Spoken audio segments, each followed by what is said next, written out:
Direction l'Afrique du Sud, ou la Guinée, ou l'Algérie, ou encore la Tanzanie. Bref, je te relate l'histoire d'une héroïne africaine dont la voix portait l'Afrique.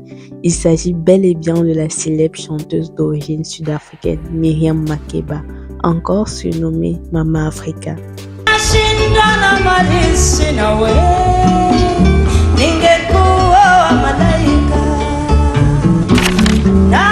Zenzile Makeba Gwacho Guvama, communément appelée Miriam Makeba, est née en 1932 en Afrique du Sud, dans la ville de Johannesburg, de père instituteur et de mère domestique. À la naissance, elle est surnommée Zenzi, diminutif d'Uzenzile, qui signifie « tu ne peux t'en prendre qu'à toi-même ». Si jeune et faisant déjà face à un destin difficile, elle n'a que quelques jours lorsque sa mère est emprisonnée avec elle pour une période de 6 mois, avec pour motif d'avoir brasé de la bière afin de subvenir aux besoins de la famille. Et à l'âge de 6 ans, elle deviendra alors orpheline de père. En 1948, les nationalistes afrikaners gagnant les élections mettent en place le régime de l'apartheid. Elle fait un premier mariage en 1950 qui se solde par un échec. Et en 1952, elle va donner naissance à une fille et sera par la suite diagnostiquée d'un cancer du sein plus tard. Mais fort heureusement, elle sera soignée par sa mère à l'aide de la médecine traditionnelle.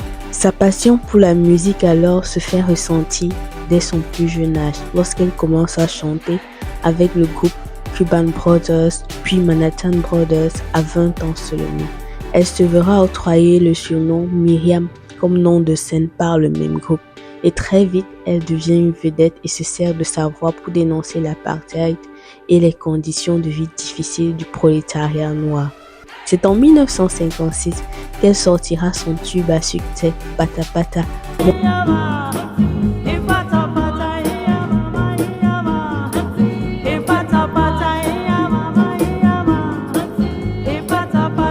mondialement connu, ayant cumulé des millions de vues et d'écoutes dans le monde. Cette chanson sera reprise plusieurs fois et en plusieurs langues et fera d'elle une légende du continent africain. Dans les années 1959, elle sera contrainte à un exil du fait de son apparition dans un film anti-apartheid, Come Back Africa. Elle voit donc ses disques être retirés de la vente en Afrique du Sud. En 1960, elle perd sa mère et ne peut assister aux obsèques car interdite d'accès sur le territoire sud-africain où elle-même s'est vue retirer sa nationalité. Elle reviendra alors quelques années plus tard sous la conduite de Nelson Mandela, ex-président sud-africain. Au cours de sa carrière, Miriam ne cesse d'utiliser sa voix pour dénoncer l'apartheid en Afrique du Sud et reçoit du soutien des leaders panafricains et pères fondateurs de l'OUA, Organisation pour l'Unité africaine, ex-OUA, qui aujourd'hui est la désormais Union africaine, tels que Kwame Nkrumah, Ahmed Sékou Touré et même Amical Cabral et bien d'autres. Ces mélodies, en plusieurs langues africaines telles que le Swahili, le Zulu, le Xhosa, le Tswana, inspirent des messages tels que la tolérance et la culture de la non-violence pour favoriser une société où règne la paix. Son exil aux États-Unis lui fera intégrer le mouvement de droits civiques contre la ségrégation raciale et deviendra très vite un symbole de lutte anti-apartheid. Son troisième mariage avec le chef des Black Panthers, Stokely Kamikal, lui causera d'énormes soucis aux États-Unis, ce qui la poussera à s'exiler de nouveau pour la République de Guinée. Une case à son nom se trouve à Dalaba, dans l'une des localités du pays. Elle quittera le pays à la mort du feu Ahmed Sékou Touré et puis perdra sa fille en 1985. Elle publiera alors son premier ouvrage autobiographique Makeba My Story. Pour ses chansons, son engagement et son combat, elle a reçu plusieurs prix, notamment un Grammy Award et se trouve être la première sud-africaine à obtenir cette récompense. Elle sera décorée par la France au titre de commandeur des arts et des lettres et sera faite citoyenne d'honneur. Plusieurs établissements scolaires, une esplanade, des rues et bien d'autres effigies portent son nom, Miriam Makeba. Nelson Mandela la persuade de retourner en Afrique du Sud en 1990. où elle interpréta le rôle de la mère Angelina en 1992 dans le film Sarafina qui raconte les émeutes de Soweto. Elle obtiendra le prix Polar Music en 2002. Elle a également été faite ambassadrice de bonne volonté de l'Organisation des Nations Unies pour l'alimentation et l'agriculture, la FAO. Un prix international qui récompense la créativité artistique dans le continent africain porte son nom, le prix Myriam Makeba.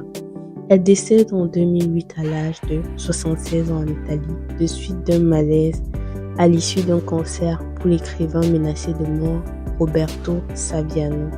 Elle est décédée en faisant ce qu'elle savait faire de mieux, chanter et lutter contre l'injustice. La vie de Myriam Makeba nous enseigne d'importantes leçons de vie sur le courage, l'abnégation, la lutte contre l'injustice, à tel point que l'ex et feu président sud-africain lui témoigna d'un grand honneur à sa mort à travers ses paroles. Elle était la première dame sud-africaine de la chanson et elle mérite le titre de Maman Africa. Elle était la mère de notre combat et de notre jeune nation.